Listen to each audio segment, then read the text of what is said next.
देखो बुजुर्गों ने कहा है कि 3 तिगाड़ा काम बिगाड़ा, तो कुछ न कुछ विचार करके ही कहा होगा। लेकिन यदि शास्त्रों के अनुसार चला जाए तो 3 तिगाड़ा काम बिगाड़ा नहीं, 3 से ही तो सब कुछ चल रहा है। ब्रह्मा विष्णु महेश सब कुछ 3 से ही चल रहा है। देवियां भी 3 ही, देवियां भी 3। 3 की संख्या,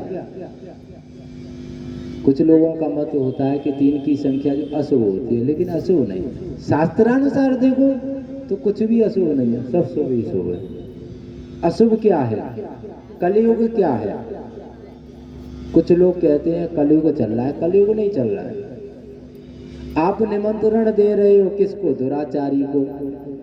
और दुराचारी को निमंत्रण देने के बाद आप कह रहे हो कि इसकी आदत बहुत खराब है, ये अपनी आदत से बाज नहीं आता है। तो आदत से तो महाराज आप ही बाज नहीं आ रहे हो। सबसे पहले तो आपको ये ज्ञात होना चाहिए कि आपने निमंत्रण किसे दिया? दुराचारी को। निमंत्रण देना ही नहीं था दुराचारी को। अर्थात कहने का आशय क्या है कि हमारे विचार है। देखो 2 विचार होते हैं मनुष्य के। क्या विचार होते हैं? 2। प्रथम, कोई अनहोनी हो गई तो हम किसे दोष देंगे?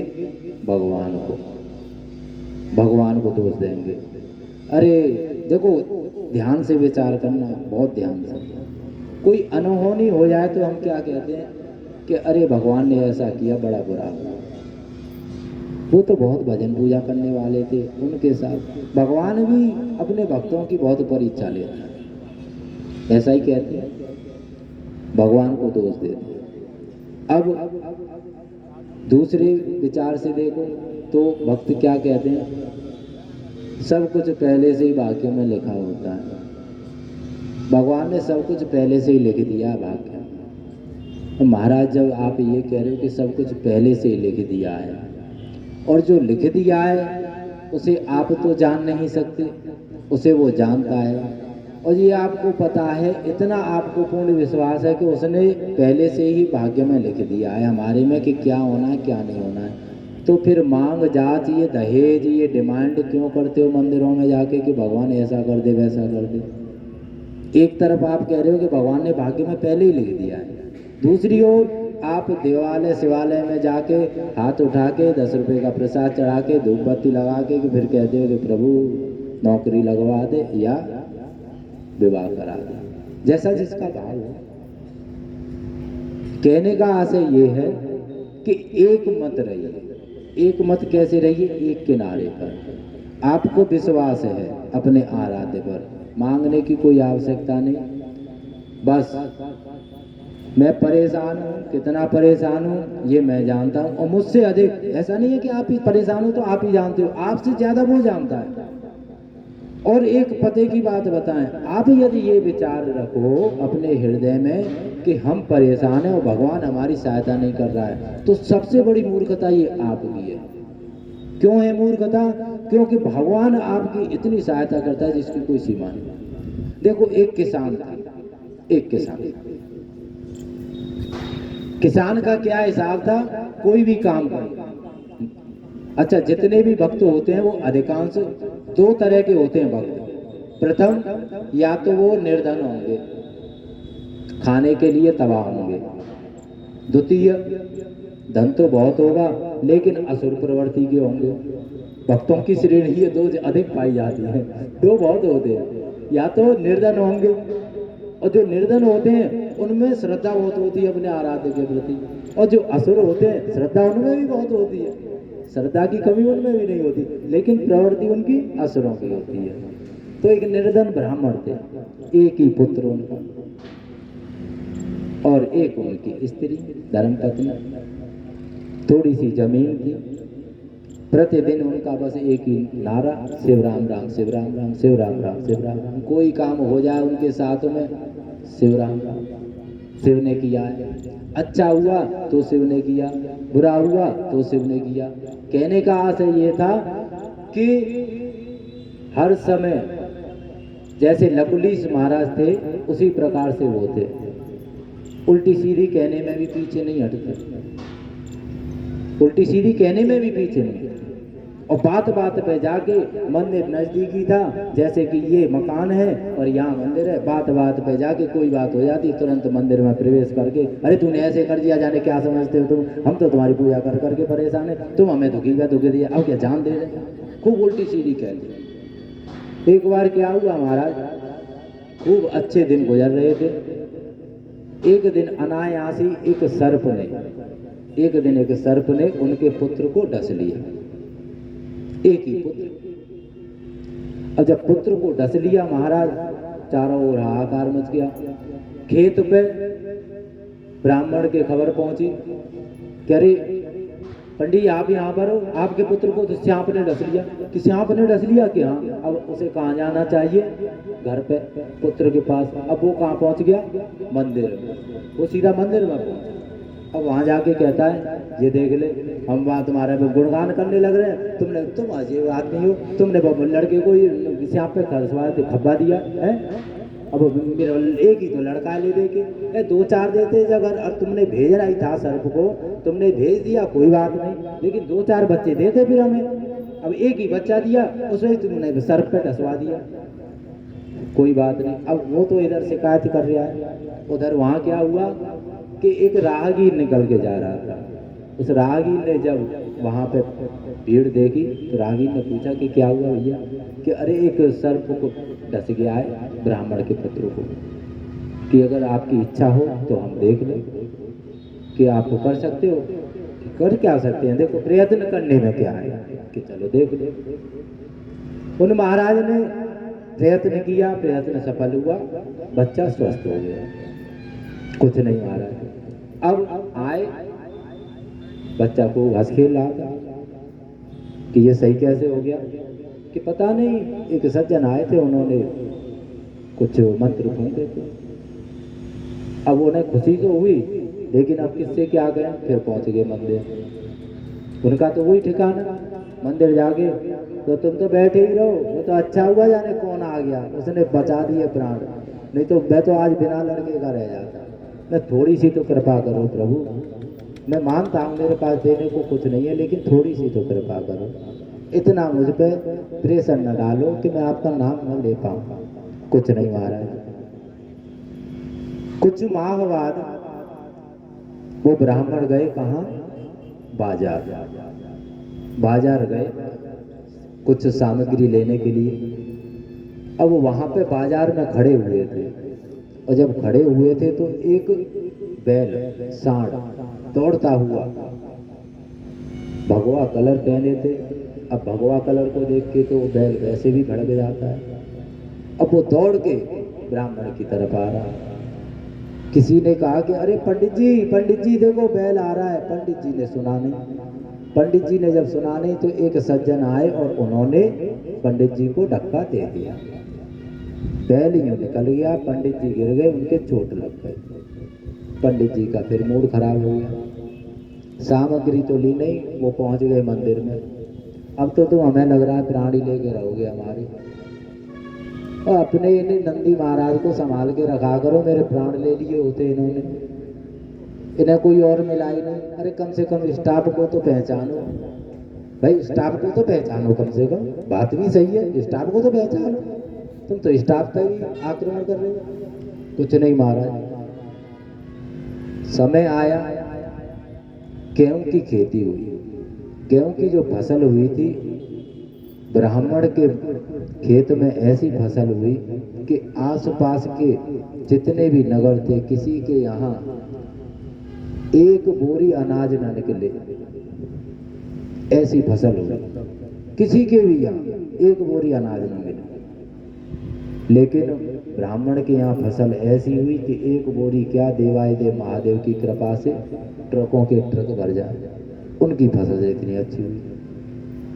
अब तो ब्राह्मण को बड़ी प्रसन्नता कि चलो अच्छा अनाज की कमी होगी, मुझे अच्छे दाम मिलेंगे। अब इधर सभी ग्रामीणों ने देखा कि यार कमाल हो गया, इसकी फसल ऐसी हुई है, हमारे यहाँ देखो कैसी सूखा सी पड़ गई। अब ब्राह्मण ने सोचा, जब कटाई हो गई तो खेत में रखा हुई थी फसल, कि सुबह इसे बुलाएंगे मशीन, और गेहूं एक तरफ, भूसा एक तरफ कुटवाएंगे। इधर महाराज क्या हुआ, बादल हो रहे थे। अब वो ब्राह्मण ने कहा कि ऐसा है, भोजन तुम यहीं भेज दो, हम घर नहीं आ रहे हैं, हो सकता है बारिश आए। भोजन आया, जब तक आ गई 2-4 बूंद, अब वो धूमी लगा के बैठ गया, धूमी लगा के बैठ गया कि प्रभु बारिश न हो। चौड़े में बैठ गया और बारिश ऐसी हुई महाराज मूसलाधार। अब तो बस ब्राह्मण के अश्रुओं की धारा एक तरफ और वर्षा एक तरफ। रोते रोते रोते रोते मंदिर में पहुंच गया। अब क्या चाहता है तुम्हें, जान ही दे दूं? मेरी चाहिए तो मेरी ले ले, बच्चों को परेशान क्यों कर रहे हैं? मैंने कर्म किया है तो मुझे दंड दे, कर्म मैंने किया है तो दंड मुझे दे, उन्हें क्यों दे रहा है? और यदि उन्हें देना है तो मेरे बाद देना, मेरे सामने क्यों दे रहा है? महाराज खूब उल्टी सीधी कही, तुझे जरा भी लज्जा नहीं आती? वैसे तो भोले भोले महादेव महादेव है, काय के भोले काय के महादेव। अरे जरा सामने वाले की में इतना तो देख लिया करो कि उसमें शक्ति कितनी है, सहन कर पाएगा या नहीं कर पाएगा। 5 किलो मैं उठा सकता हूँ और तुम तो मेरे को 5 किलो से क्या 50 किलो दे देते, कम से कम मेरी शक्ति तो देखो। जब महाराज कहते कहते उसे बहुत देर हो गई, महादेव को ही गुस्सा आई कि यार ये नहीं पीछा छोड़ता। महादेव प्रकट हो गए। महादेव प्रकट हो के जैसे वो कह रहा था वैसे ही बोले, क्या है भाई, क्या है तू? जब देखो तब मेरे कोई दोष देता रहता है। मेरा क्या, मेरी क्या कमी है, मेरा क्या दोष है? कि क्यों दोष क्यों नहीं है तुम्हारा? जब देखो तो मेरी परीक्षा लेते रहते हो। कि मैं क्या परीक्षा लेता हूँ? हर बार मैं तेरा साथ देता हूँ और तू हर बार मुझे दोष देता है। अब जैसे ही कहा कि हर बार मैं तेरा साथ देता हूँ, हर बार तू दोष देता है, तो वो बोला अच्छा वाह महाराज, ऐसा साथ मत दिया करो, हाथ जोड़ रहा हूँ, किसी की जान ही चला जाए, ऐसा साथ देना कहते हैं इसे, कि जान चली जाए किसी की। महादेव बोले, अब देख सुन मेरी बात सुन, शांत रहे, सिर पे हाथ फेरा और जैसे अपने पुत्र को लाड़ करते हैं उसी प्रकार से देवाधिदेव महादेव ने लाड़ करते हुए अपने पास बैठाला और बोला कि तेरे पुत्र को सर्प ने डसा था। कि हाँ सर्प ने डसा था, मैं आया था। कि आया था मुझे पता है, ये पता है तुझे किसने बचाया था? कि हाँ कोई राहगीर था। कि राहगीर कोई नहीं था, मैं ही गया था राहगीर वहाँ। अब वो थोड़ा सा, अरे तो थोड़ा सा शांत तो हुआ, लेकिन फिर भी वो प्रेम क्रोध भी कई प्रकार का होता, वो क्रोध रूपी जो चल रहा है क्रोध, वो प्रेम रूपी क्रोध चल रहा है। तो बोला तो कौन सी बड़ी बात है, चले गए तो जाना पड़ेगा छत्तीसगढ़, तुम्हारा परिवार नहीं है? महादेव बोले मुस्कुरा के, हाँ है, मेरा परिवार है। और उसकी तो कह दी तुमने हाल कि सर्प से बचाने के लिए पुत्र को गया था, अपने स्टाफ को नहीं पहचानते तुम्हारे नंदी महाराज, इनकी नहीं कहोगे कुछ? बोले कि नंदी की क्या कहूँगा, नंदी की क्या कहूँ? नंदी तुझे, तुम यदि ये स्वीकार कर रहे हो कि नंदी आया था तुम्हें मारने के लिए, तो ये भी तो स्वीकार करो कि मैं तुम्हें बचाने गया था। धक्का किसने दिया था? एक सज्जन ने दिया था। कोई सज्जन नहीं था, मैं ही था। अब उसका दिमाग खराब हो, बोला कि चलो ठीक है, सब जगह तुमने हमें बचाया, तो फिर ये बचाओ कि ये बारिश क्यों नहीं रोकी तुमने, बारिश क्यों नहीं रोकी? महादेव बोलते हैं इसके पीछे बहुत बड़ा कारण है, तुझे क्या बताऊं? कि नहीं नहीं बताओ, बता क्यों नहीं रहे हो? अब इसमें भी कुछ लगा दो भाई, तुम तो लगा सकते हो, त्रिकालदर्शी हो, लगाओ। बोले लगाने की आवश्यकता वहाँ पड़ती है जहाँ आवश्यकता हो, कोई कमी हो, लेकिन यहाँ कोई कमी नहीं, यहाँ तो बहुत बड़ी कारण है। तो महादेव क्या कहते हैं कि देखो,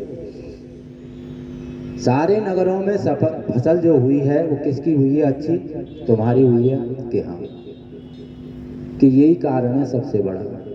सारे ग्रामीण वासी, आसपास के नगरवासी सभी तुमसे ईर्ष्या करते हैं। और उसने कहा कि ईर्ष्या करते हैं? कि हाँ। कि क्यों? कि इतनी अच्छी फसल हुई है इसमें, उनके यहाँ फसल हुई नहीं, तुम्हारे यहाँ फसल हुई है। कि तो इसमें बारिश कहाँ से आ गई? कि बारिश इसमें इसलिए आ गई, उन सभी ने मिलकर के इस अनाज पर ऊपर विष छिड़क दिया था, और उसी विष को हटाने के लिए मुझे इंद्र से कहना पड़ा, उसे आदेश देना पड़ा, और ये मूसलाधार बारिश करानी पड़ी। तुम कहते हो कि मैं तुम्हारा साथ नहीं देता, मैं तो हर पल तुम्हारे साथ रहता हूँ। ऐसे देवाधिदेव महादेव हैं जिनकी हम ये कथा श्रवण करने के लिए यहाँ विराजमान हैं। बोलो हर हर महादेव। कई गाथाएं हैं। देखो, प्रस्थान तो करना ही है, आए हैं तो जाना तो है ही, आए हैं तो जाना तो है, किसी को आगे किसी को पीछे, सबको जाना है। लेकिन जहाँ का आप विचार कर रहे हो वहाँ की बात नहीं कर रहे हो, हम कथा में प्रवेश की बात कर रहे हैं। वहाँ नहीं जाने देंगे हम। ये जो कथाएं होती हैं, कथाएं कई प्रकार की होती हैं। शिव पुराण, शिव पुराण में ज्ञान है, बहुत ज्ञान है, लेकिन यदि शिव पुराण के द्वारा सबसे अधिक ज्ञान प्राप्त करना है तो वो एक कथा है अंधकासुर शिव महापुराण कथा। कौन सी? अंधकासुर शिव महापुराण। उससे भी ज्यादा यदि ज्ञान चाहिए आपको तो एक और है, वो है दधीची श्री शिव महापुराण कथा। दधीची द्वारा है वही पोथी, लेकिन उनमें मार्ग परिवर्तित हो जाते हैं, व्याख्यान परिवर्तित हो जाते हैं, वर्णन परिवर्तित हो जाते हैं। कथा वही रहती है, लेकिन उसमें कुछ नया प्राप्त होता है। जैसे कि आप विचार कीजिए, आप प्रतिदिन भोजन में क्या बनाते हो? रोटी सब्जी, ये दो चीज बनती है। सब्जी तो परिवर्तित होती रहती है, लेकिन आटा तो वही रहता है, रोटी वही रहती है। बीच बीच में माताएं बहनें क्या करती हैं? कभी पराठे बना लिए सादा, कभी चुपड़ के दे दी, कभी रूखी दे दी, कभी आलू के पराठे, कभी मेथी के पराठे। ऐसा ही होता है। क्या आवश्यकता है महाराज पराठों की, पूड़ियों की, पराठों और ये सादा पराठों की? वो इसलिए कि प्रतिदिन हम रोटी खा रहे हैं तो थोड़ा सा स्वाद जो है वो परिवर्तित हो जाए। आटा वही है, खाने वाले भी वही हैं। आटा तो परिवर्तित नहीं हो रहा है, या आटा बदल गया है, आटा तो वही रहता है। इसी प्रकार ये पोथी, ये पुराणे वही रहते हैं, ये परिवर्तित नहीं होते, ये परिवर्तित नहीं होते। लेकिन ये जो पराठा बना लिया, कभी पूड़ी बना ली, इस प्रकार से इन्हें थोड़ा सा परिवर्तित कर दिया जाता है। पोथियां वही रहती हैं, पोथियां परिवर्तित नहीं, कहानियां वही रहती हैं। 3 मित्र थे, इनका कोई यदि ये कहे कि यहाँ पे विराम हो गया, कथाओं का कभी विराम नहीं होता। 3 मित्र थे, बहुत ही कंजूस थे, लालची। सभी उनसे कंजूस कंजूस मक्खी चूस कहा करते थे। एक दिन क्या हुआ कि उन तीनों ने विचार किया कि क्यों न कुछ ऐसा करें जिससे कि आने वाले समय में हमसे कोई कंजूस न करे। तो एक बोला तुरंत बड़ी जल्दी में कि ऐसा करो, चलो घी ले लेते हैं, सबको दिखा के हुए चलेंगे कि देखो हमने घी लिया है। तो दूसरा बोला कि हाँ हाँ चलो। तीसरा बोला लेंगे कितने का? कि ले लेंगे 5 रुपए का। कि अरे बड़े पैसे वाले हो गए, 5 रुपए का, 1 रुपए का बहुत है। तीनों ने जाके 1-1 रुपए का घी ले लिया। कितने रुपए का? 1-1 रुपए का। और 1-1 रुपए का कितना घी आएगा? थोड़ा थोड़ा, कुछ नहीं। अब तो दिखा के मेरे में से देख कैसी खुशबू आ रही है। दूसरा कहे मेरे में ज्यादा महक है। तीसरा कहे अरे तुम्हारी कुछ महक नहीं, मेरी ज्यादा महक है, क्योंकि उन्हें तो नगर वालों को दिखाना था। ऐसे करते करते करते करते घर पहुंच गए। अब तीनों ने क्या किया? घी रख दिया।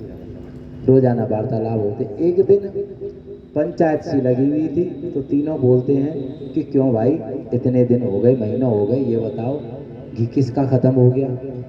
तो बोला मेरा तो है, अभी थोड़ा सा रह गया है। दूसरा बोला थोड़ा सा रह गया है? कि हाँ। कि क्यों भैया ऐसा क्या करता है तू? कि करता क्या हो? उसे खोल लेता हूँ शीशी को। कि अच्छा। एक लेता हूँ मैं तीली निकाल के, मैं ठीक।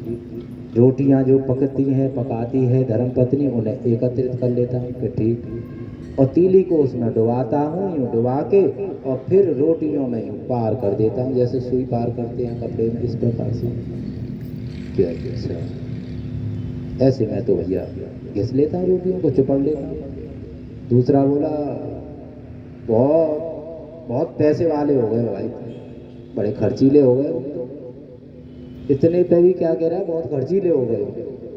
तीसरा बोला कि तो तू कैसे करता है, तू भी बता दे। कि मैं क्या करता हूँ, मैं तो बस शीशी लेता हूँ और उस पर यूं घुमा देता हूँ, ऊपर ही ऊपर क्या। अब वो क्या कहता है कि तो फिर खुशबू, कि खुशबू क्या थोड़ी सी लगा ले। अब तीसरा क्या कहता है कि तुम भी बहुत पैसे वाले हो, तुम भी पैसे वाले। अब दोनों उससे चिढ़ गए। चिढ़ क्यों गए, क्योंकि हम दोनों से फिर भी ऐसे कह रहा है। तो वो बोला तू बता, तुम क्या करते हो। कि हम, कि हाँ, कि हमारा तो पूरा का पूरा रखा है, अभी बहुत रखा है। कि तो कैसे करते हो, क्या करते हो। कि हम तो ऐसा करते हैं, देखो शीशी बंद रहती है हमारी तो। क्या अच्छा, शीशी बंद रहती है, हम नहीं उसे बोलते हैं। क्या ठीक है। और जब भोजन ग्रहण करते हैं तो महाराज बड़ी अच्छी खुशबू आती है। अब दोनों को बड़ा आश्चर्य हुआ कि शीशी बंद रहती है, चिपड़ता है नहीं, तो खुशबू कैसे आती है भाई, खुशबू कैसे आती है। तो बोला कि देखो ऐसे आती है, जब भोजन हम ग्रहण करते हैं सभी साथ करते हैं, मैं, मेरी धर्मपत्नी, मेरे बच्चे। के अच्छा, शीशी को रख लेते हैं खोल के। क्या ठीक। अब जैसे हम टुकड़ा तोड़ते हैं और खाते हैं, सूंघ लेते हैं, खुशबू बड़ी अच्छी आती है। फिर धर्मपत्नी ले लेती हैं, वो सूंघ लेती हैं, उन्हें भी मस्त सुगंध आती है। अब वो दोनों बोले कि वाह भाई इसका काम अच्छा है यार, ये सही काम करता है। कहने का आशय क्या है, अब आप ये बताइए, उनका जो घी है क्या वो कभी खत्म हो सकता है, नहीं हो सकता। इसी प्रकार से ये जो धार्मिक कार्य होते हैं, जो धार्मिक कार्यों को करने वाले होते हैं, चाहे वो ब्राह्मण हो, क्षत्रिय हो, वैश्य हो, शूद्र हो, कोई भी हो, उनका भी ये जो घी है, ये धर्म के कार्य हैं, ये कथाएं हैं, ये कभी समाप्त नहीं हो सकती, या हो सकती हैं, बताइए। बोलो हर महादेव। इसी प्रकार से ये कथाएं होती हैं जो कि कभी पूर्ण नहीं होती। एक स्थान पे हमने कथा की थी समोने में, कथा विश्राम दे दी, नवम दिवस की कथा थी। अब वो बोले कि महाराज आप कह रहे थे एक बार, वहाँ पे हम जब भी जाते हैं मतलब साल में एक दो कथा हो ही जाती है, तो बोले कि आप कह रहे थे एक बार कि कथा जहाँ से विराम हो वहीं से भी शुरू हो सकती है, तो बोले कि यहीं से शुरू कर दो। मैं कि समय है, कि हाँ है समय। 12 हमने कथा शुरू कर दी, और कथा कौन सी शुरू करी, शिव पुराण चल रही थी, शिव पुराण से कहाँ पहुँचा दी, बोले को पुराण। क्यों, क्योंकि वो जो विराम दिया था वो शिवलिंग पे दिया था, और शिवलिंग पे दिया था तो फिर लिंग पुराण पे पहुंचा दिया हमने कि लो। अब माता पकड़े, माता क्यों पकड़े, क्योंकि लिंग पुराण एक ऐसा पुराण है जिसमें कि घर गृहस्थी, ठिठोली, ये सब बातें आती नहीं, उसमें तो प्रकृति प्रकृति प्रकृति प्रकृति, बस देवाय देव महादेव की ये लीला चलती है। सब ये कहे कि महाराज ये कथा कुछ अनोखी है, नहीं अनोखी नहीं, ये अत्यंत विशेष है, नहीं ये तो बहुत विशेष है, दिव्य है नहीं ये कथा। कहने का आशय क्या है कि कथाएं देखो इनका कभी भी ये अनादि है, देवाय देव महादेव की तरह, हमारे आराध्यों की तरह ये अनादि है। महादेव आज क्या है, शनिवार, शनिवार है आज। देवाय देव महादेव के अनन्य भक्तों में भक्त हुए एक दधीची जी, जिन्हें कि आप सभी जानते हैं, जिनके पुत्र हुए कौन, पिप्पलाद, जिनके पुत्र हुए पिप्पलाद। पिप्पलाद जी ने एक बार देवताओं से पूछा, क्या पूछा देवताओं से, कि ये बताइए कि मेरे जन्म से पूर्व और मेरे पिता की मृत्यु क्यों हुई। जैसा पिता धार्मिक थे उसी प्रकार से पिप्पलाद जी भी थे। तो वो बोले कि देवताओं से कि ये बताइए कि मेरे पिता की मृत्यु हुई, मृत्यु तो सभी की होनी है, इसमें कोई संशय नहीं है, तनिक भी संशय नहीं, ठीक है, किंतु मेरे जन्म से पूर्व क्यों हुई। तो सभी देवताओं ने कहा कि ऐसा है पिप्पलाद जी, ये तो शनि की दिशा थी, शनि दशा के कारण आपके पिताजी की मृत्यु हुई थी। अब जब उन्हें ये ज्ञात हुआ कि शनि दशा के कारण ये मृत्यु हुई है, तो महाराज पिप्पलाद जी ने तुरंत शनिदेव जी को क्या दे दिया? श्राप। क्या दे दिया? श्राप। श्राप क्या दिया?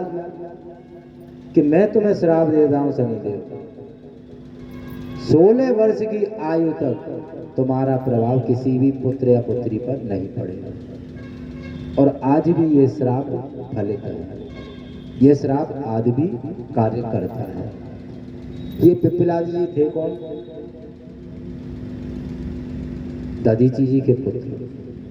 लेकिन यदि वास्तव में देखा जाए तो ये शिव अवतार थे।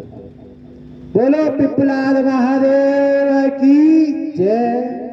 अब कितने हो गए? 84 और 1 85। इसीलिए तो कह रहे हैं अब ये 84 नहीं, अब ये बाहर जाएगी 84 से। आगे वर्णन आता है महाराज किसका?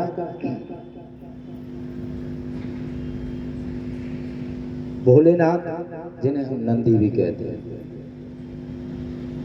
और नंदी एक ऐसे भक्त हैं देवादिदेव महादेव के कि जैसे कि दूध होता है, क्या कोई ऐसा है इस जगत में जो कि श्वेत रंग को दूध में से निकाल के दिखा सके? है कोई ऐसा? यदि कोई ऐसा हो जो सफेद रंग, श्वेत रंग को दूध में से निकाल दे, तो वो नंदी और महादेव को अलग कर सकता है। यदि महादेव दूध है तो नंदी श्वेत है, यदि महादेव श्वेत है तो नंदी दूध है। और ये नंदी के लिए नहीं है, ये नंदी और महादेव के लिए ही नहीं है, ये सभी महादेव के भक्तों के लिए भी है। ये सभी महादेव के भक्तों के लिए कहा गया है। क्यों? क्योंकि महादेव स्वयं शिव महापुराण में कहते हैं, पल पल यही कहते हैं, शिव पंचायत में भी कहते हैं कि मुझे जो जिस भाव से चाहता है मैं उसे उसी भाव से मिलता हूं। मैं उसके भाव के ऊपर निर्भर करता हूं, वो किस भाव से मुझे बुला रहा है। नंदी जी के सिलाद हुए, सिलाद के कोई पुत्र न था, उनका वंश डूब रहा था। देवादिदेव महादेव के वो अनन्य भक्त थे, तो उन्होंने विचार किया कि क्यों न महादेव से एक पुत्र लिया जाए। तप किया और तप करने के बाद में महाराज उन्हें एक अयोनिज पुत्र मिला। कुछ पौराणिक कथाओं के अनुसार यह सत्य है कि अयोनिज थे, नंदी महाराज अयोनिज थे। ये सत्य कि जो विद्वान लोग या पौराणिक कथाओं के अनुसार कुछ लोग ये भी कहते हैं कि अयोनिज वो जो हुए तो वो तप करने के बाद हुए। दोनों ही गाथाएं हैं नंदकेश्वर महाराज की। बोलो नंदकेश्वर महादेव की जय। देखो, हम जहां भी जाते हैं तो प्रतिरूप हमारा हमारे साथ चलता है, या कुछ भी आप छोड़ो, सब चीज को छोड़ दीजिए। हम जहां जा रहे हैं हमारे सम्मुख में क्या चलेगा, हमारे साथ क्या जाएगा? हमारे नेत्र, हमारी काया, हमारे विचार, हमारी जिह्वा, हमारे शब्द, हमारे पग, ये जाएंगे हमारे साथ। सबसे सहज शब्दों में बता रहे हैं। उसी प्रकार से यदि हम पर कोई कष्ट है, दुख है, आ गया, दुख कष्ट आया है, तो कभी भी अपने जीवन में ये विचार रखना कि दुखी ना हो, प्रसन्न रहो। जितना बड़ा कष्ट हो उतने ही आप प्रसन्न रहो। प्रसन्न क्यों रहो, उसका कारण है। ऐसा नहीं है कि बनावटी बना के बोल रहे हैं, ऐसा नहीं, आपको उदाहरण के साथ बता। प्रसन्न रहने का कारण ये है, अब ये धूप है, अब आपको पता है धूप है, तो जैसे जैसे दिन ढलेगा वैसे वैसे शाम होगी, और शाम होगी तो छाया आएगी नहीं आएगी, रात्रि आएगी, ऐसा ही होगा। इसी प्रकार काल जो है वो सदैव चलायमान है, समय चलायमान है,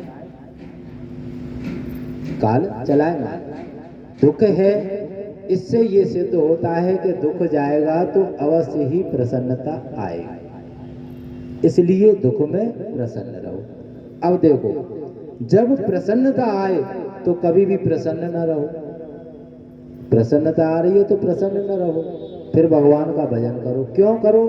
क्योंकि अब कष्ट आएगा, अब कष्ट आएगा, ये पक्का है। अब खुशी दी है भगवान ने किसी कारण से, तो अब कष्ट भी आएगा। ऐसा नहीं है कि हमें सहन करना है, हमें तो बस देखना है।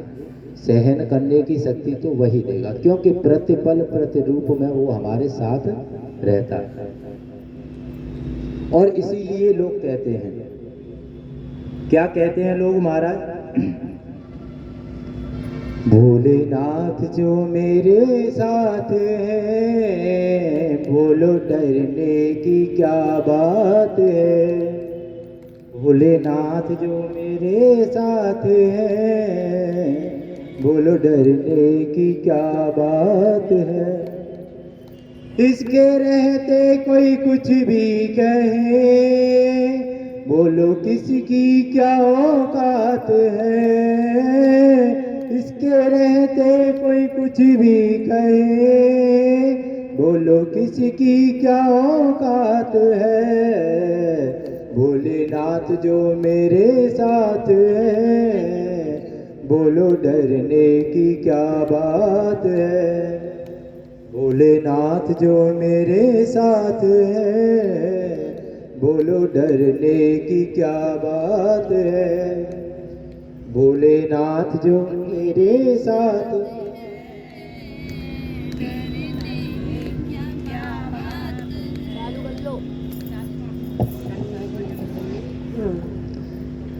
चाहे काली घटाएं तो क्या, इसकी छतरी के नीचे खड़े।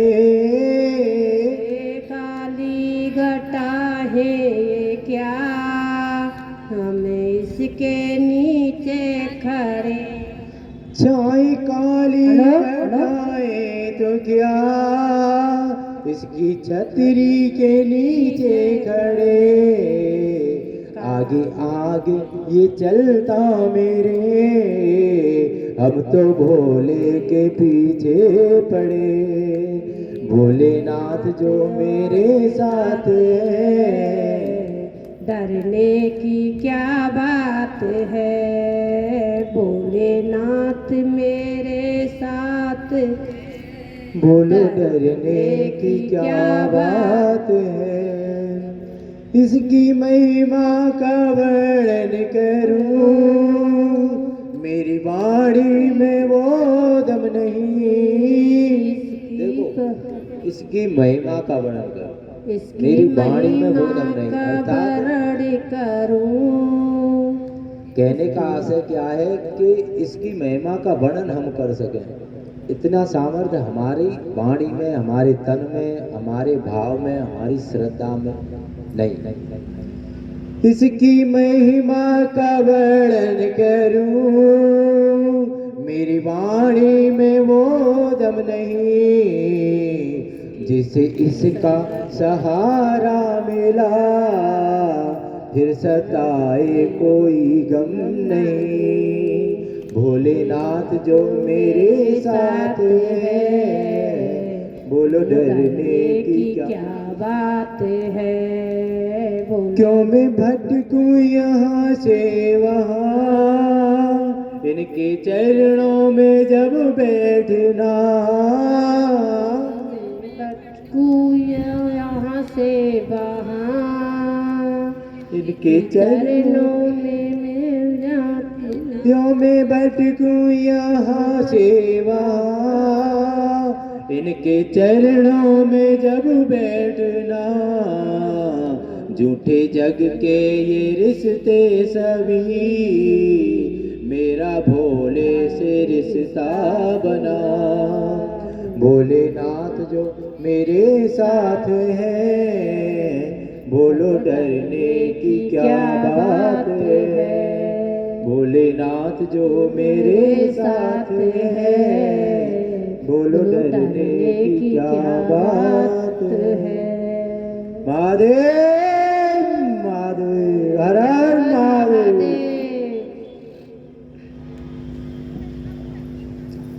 आगे वर्णन आता है महाराज वीरभद्र जी का, जिनका के वर्णन हम आगे श्रवण करेंगे। जिन्हें शिवगण माना जाता है और जिनकी उत्पत्ति शिव की जटाओं से हुई है। और ये वीरभद्र जी काल भैरव रूप में, मेरे देवाय देव महादेव भैरव के रूप में विराजमान है।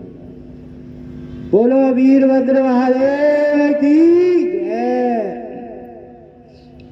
आगे वर्णन आता है महाराज अश्वत्थामा। ये अश्वत्थामा जो है ये भी शिवावतार में आते हैं, ये शिव के अवतार चल रहे हैं। गुरु द्रोणाचार्य जी के जब कोई पुत्र न था तो उन्होंने, देखो कथा को कहने का एक नियम होता है। 84 महादेव की श्री शिव महापुराण कथा की ये जो रसपान ग्रहण करने के लिए आप और हम सभी यहाँ उपस्थित हैं, हम आते ही विराजमान हो जाएं और 84 महादेव का वर्णन प्रारंभ कर दें, उसमें लाभ नहीं है। क्यों लाभ नहीं है? क्योंकि भक्तों को आने में थोड़ा समय लगता है। तो जब समय लगता है तो उसी समय के अनुसार कथा को फिर थोड़ा बढ़ा दिया जाता है। अब फिर आप कहते हो कि महाराज हमें दूध लेने जाना है, हमें सब्जी लेने जानी है, तो इसमें महाराज क्या करें? महाराज आप जितने लेट आओगे उतना लेट हम 84 में प्रवेश करेंगे, और जितना लेट हम प्रवेश करेंगे उतने ही लेट आप जाओगे। इसमें महाराज का कोई दोष नहीं, महाराज को कोई दोष न दो। दोष देना है तो आप स्वयं को दो, क्योंकि आप ही लेट आ रहे हो। हम तो यही रहते हैं 24 घंटे। इसीलिए ये जो शिव जी के अवतार चल रहे हैं, देवाय देव महादेव के अवतार चल रहे हैं, वो ये इसी कारणवश चल रहे हैं। क्योंकि हम 84 महादेव में प्रवेश कर दें फिर फायदा क्या? आधे लोग श्रवण कर पाएंगे, आधे ना कर पाएंगे। तो आगे वर्णन आता है अश्वत्थामा जी का। अश्वत्थामा जी गुरु द्रोणाचार्य के पुत्र। जब कोई पुत्र न था गुरु द्रोणाचार्य जी के, तो देवाय देव महादेव की गुरु द्रोणाचार्य जी ने आराधना की, साधना की, और देवाय देव महादेव ने उन्हें वरदान दिया और स्वयं पुत्र रूप में उनके यहाँ विराजमान हुए और नाम पड़ा उनका अश्वत्थामा। बोलो अश्वत्थामा महादेव की जय। आगे वर्णन आता है महाराज सर्वावतार, जो कि आपने कई बार श्रवण किया होगा। सर्वावतार जो कि हिरण्यकश्यप के वध के उपरांत नरसिंह भगवान का क्रोध शांत नहीं हुआ, तो देवाय देव महादेव ने सर्व रूप लिया और सर्व रूप धारण करके नारायण का क्रोध शांत किया और स्वयं सर्वावतार में विख्यात हुआ। बोलो सर्वावतार महादेव की जय। आगे वर्णन आता है किसका? ग्रहपति। ग्रहपति महादेव विश्व वानर मुनि, जिनकी पत्नी सुचिस्मति, जिनको कोई संतान न थी, उन्होंने विश्व वानर जी ने अपनी धर्म पत्नी जी के कहने पर एक दिव्यलिंग की आराधना की। वो दिव्यलिंग कौन सा था? 84 महादेव में आएगा, जिसका नाम है वीरेश्वर। वीरेश्वर 84 महादेव में कथा आएगी, वीरेश्वर महादेव। उनकी आराधना की और उनकी आराधना करने के उपरांत देवादिदेव महादेव पुत्र रूप में उन्हें प्राप्त हुआ, जिनका नाम पड़ा क्या? ग्रहपति। बोलो ग्रहपति महादेव की जय। आगे वर्णन आता है किसका? ऋषि दुर्वासा। जिन्हें कि सभी जाने। अच्छा, जो कि थोड़े क्रोध स्वभाव के होते हैं उन्हें सभी जानेंगे, और जिनका स्वभाव सहज होगा उन्हें तो सभी एक तरफ रख देते हैं कि आप बैठे रहो, थोड़े आराम कीजिए। क्योंकि सरल स्वभाव वालों को और चाहिए क्या, भगवत भजन चाहिए। दुर्वासा जी ब्रह्मा जी के कथन पर माता अनुसुईया ने, जिनके पति महर्षि अत्रि जी थे, उन्होंने तप किया, और तप जब किया तो महाराज तीनों देव आए, त्रिदेव, और त्रिदेवों ने आकर के अपने अंशावतार उन्हें वरदान स्वरूप में दिए। ब्रह्म अंश से चंद्रमा हुए, विष्णु अंश से दत्तात्रेय जी महाराज हुए, और हमारे गुरुदेव महादेव के अंश से, उनके वरदान से कौन हुए, महर्षि दुर्वासा। बोलो महर्षि दुर्वासा महादेव की जय। आगे वर्णन आता है किसका, जिन्हें आप सभी पूर्ण रूप से जानते भी हैं, मानते भी हैं, और प्रतिदिन पूजित भी करते हैं, स्मरण भी करते हैं। हनुमान जी का, बजरंग बली का। अच्छा, इनकी कथा क्या है, कोई बताएगा? इनकी कथा आपने नाना प्रकार की, भांति भांति कई प्रकार से श्रवण की होगी, किंतु शिव पुराण के अनुसार अमृत जब मंथन हुआ था, अमृत बटा था, सभी को पता है अमृत बटा था। जब अमृत बटा और देव और असुरों में युद्ध हुआ, नारायण मोहिनी बने, नारायण मोहिनी बने थे। जब नारायण भगवान मोहिनी बने थे, उसी समय देवादिदेव महादेव की ऊर्जा स्खलित हुई। मोहिनी रूप जो था वो ऐसा रूप था जिसे देखकर महादेव आसक्त हो गए और उनकी ऊर्जा स्खलित हुई। अब वो ऊर्जा व्यर्थ तो जा नहीं सकती, क्योंकि देवादिदेव महादेव की है, तो उसी ऊर्जा को देवों ने रख लिया, और जब उसे रख लिया, समय आया, उसी ऊर्जा को देवों ने माता अंजनी के गर्भ में स्थापित किया। इसीलिए ये क्या कहलाए, महादेव रूप कहलाए। इसीलिए इन्हें एक रूप में महादेव माना जाता है। बोलो बजरंग बली महादेव हनुमान की जय। कई गाथाएं हैं महादेव की, जिनमें कि यदि रामचरितमानस के अनुसार श्रवण किया जाए तो कई कथाएं हनुमान जी की। ये 84 महादेव श्री शिव महापुराण चल रही है, इसलिए शिव पुराण के अनुसार यहाँ वर्णन किया गया। आगे वर्णन आता है वृषावतार। विष्णु जी ने एक बार पूर्व समय में दैत्यों को मारने के लिए पाताल गए मेरे नारायण जी। कौन? नारायण भगवान, दैत्यों को मारने के लिए। अब पाताल में प्रवेश तो कर गए, वध भी कर दिया, किंतु वहां पर अनेक चंद्रमुखियां। कौन? चंद्रमुखियां। अब उन चंद्रमुखियों से नारायण जी ने क्या किया? रमण किया। और रमण किया तो उन चंद्रमुखियों से हुए पुत्र। अब पुत्रों का स्वभाव क्या था? दुष्ट स्वभाव। अब जब वो दुष्ट स्वभाव के थे तो महाराज उन्होंने दैत्यों पर अत्याचार किया। उन पुत्रों का वध करने के लिए देवादिदेव महादेव ने वृषावतार धारण किया। कौन सा धारण किया? वृषावतार। वृषावतार उन्होंने धारण किया। तत्पश्चात उन्होंने उनका वध करके कृष्ण दर्शन, अवधूत, भिक्षुवर्य, ये सब महादेव के रूप हैं। बोलो वृषावतार महादेव की जय। कथा को आगे न बढ़ा करके यहीं पे थोड़ा सूक्ष्म में लेते हैं। सभी प्रेम भाव से पूर्ण भक्ति के साथ, श्रद्धा के साथ जयकारा बोलना। बोलो कृष्ण दर्शन महादेव की जय, बोलो अवधूत महादेव की जय, बोलो विश्ववर्य महादेव की जय, बोलो सुरेश्वर महाराज की जय, बोलो किरात महादेव की जय, बोलो ब्रह्मचारी महादेव की जय। एक वर्णन बड़ा ही अच्छा आता है, वो वर्णन आता है सुनटन। कौन सा? सुनटन। ये माता पार्वती से संबंधित है, जिसका कि वर्णन हम देंगे नहीं, इच्छा तो हो रही है लेकिन देंगे नहीं। माता पार्वती का वर्णन आएगा तभी देंगे।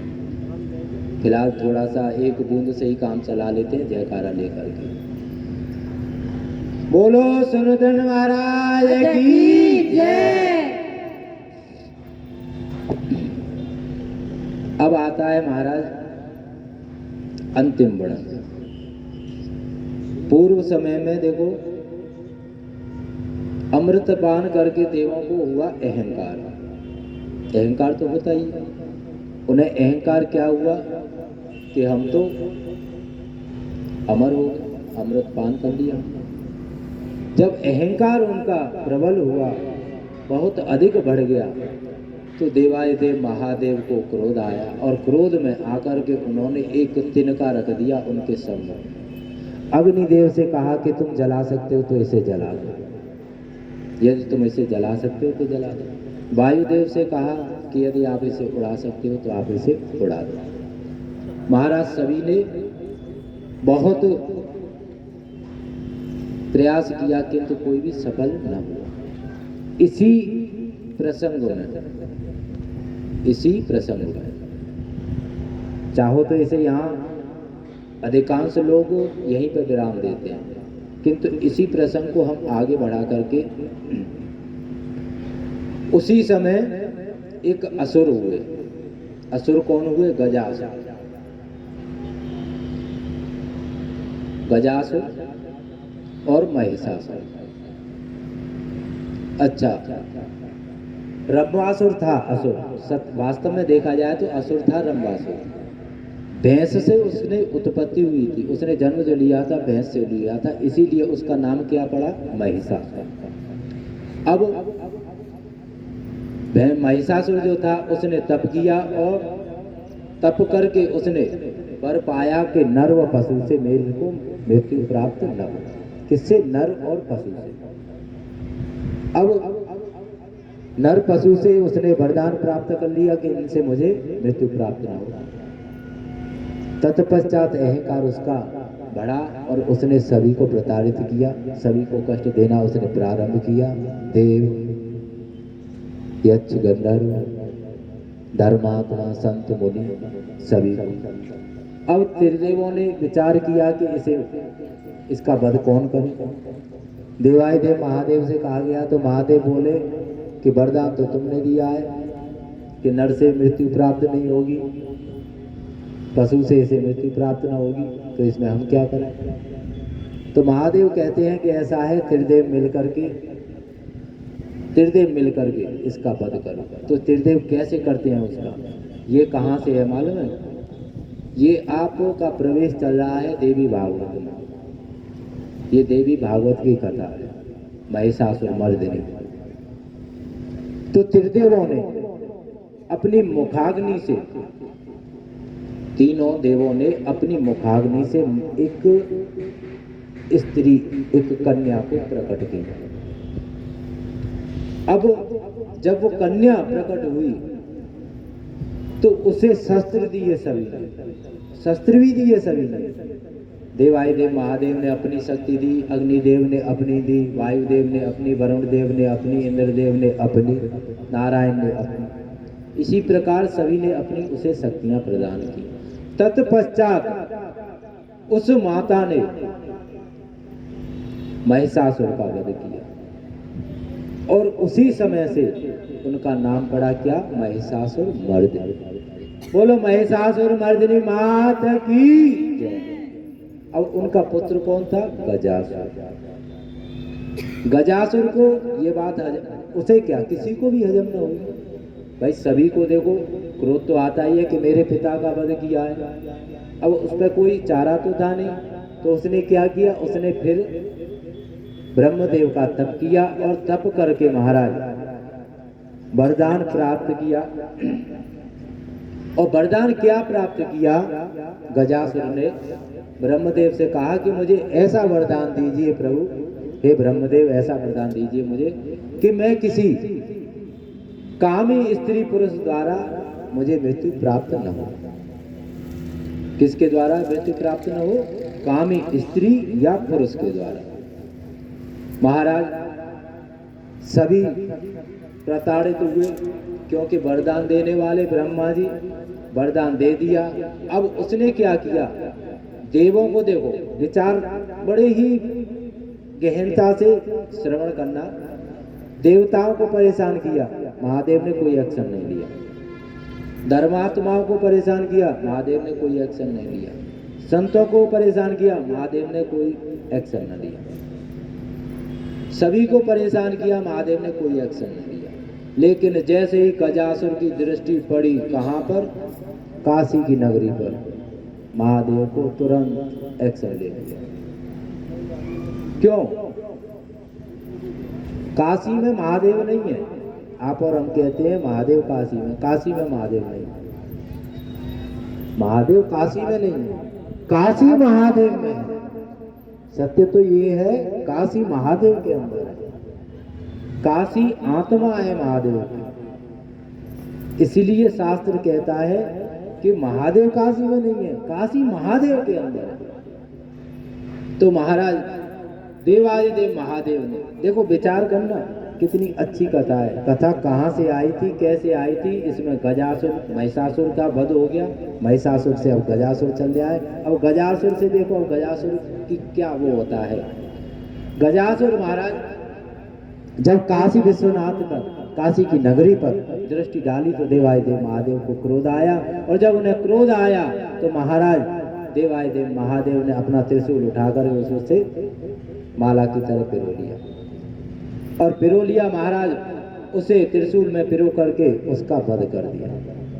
अब जैसे ही वध किया, गजासुर ने क्या किया, अब उसे पता था बचना तो हमने ही हमने, उसने तुरंत देवादिदेव महादेव की स्तुति करना प्रारंभ कर दिया, प्राण निकलने से पूर्व। अब जब शिव स्तवन किया, शिव स्तवन किया तो देवादिदेव महादेव प्रसन्न हुए। अब प्रसन्न हुए तो देवादिदेव महादेव क्या कहते हैं कि बोल क्या चाहता है, क्या वर चाहता है, बोल गजासुर।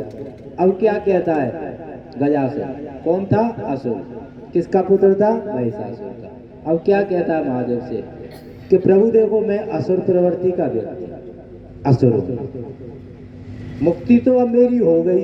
क्यों, क्योंकि आपने मुझे अपने त्रिशूल से मारा है, इसलिए मेरा तन हो गया स्वच्छ, एकदम पवित्र, नहाने धोने की मुझे जरूरत है नहीं। महादेव बोले कि हाँ चल ठीक है। वर क्या चाहता है कि वर ये चाहता हूँ प्रभु, अब इस पवित्र मेरे स्वरूप को, मेरी काया को आप धारण करें, मेरी काया को आप धारण करें।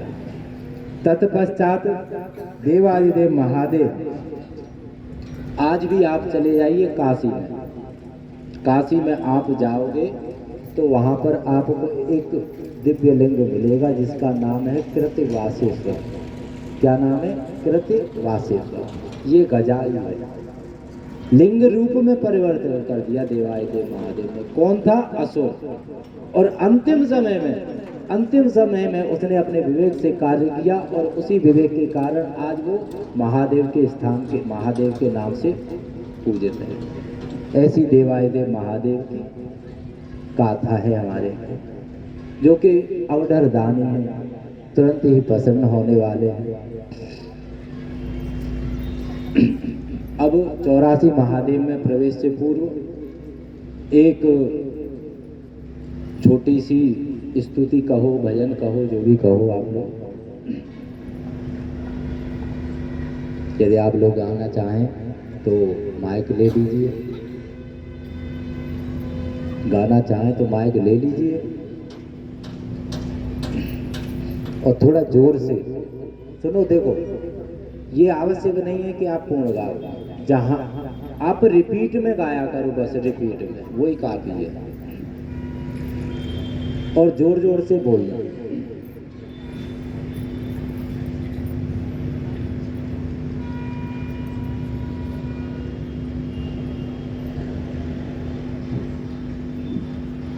डमरू बजाने वाले, विषपान करने वाले, मैं दास हूँ तुम्हारा, मैं दास हूँ तुम्हारा।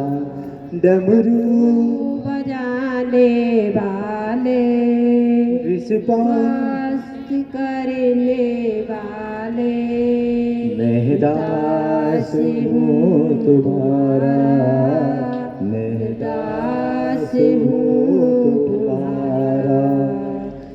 देख लिया जग सारा मैंने, दर से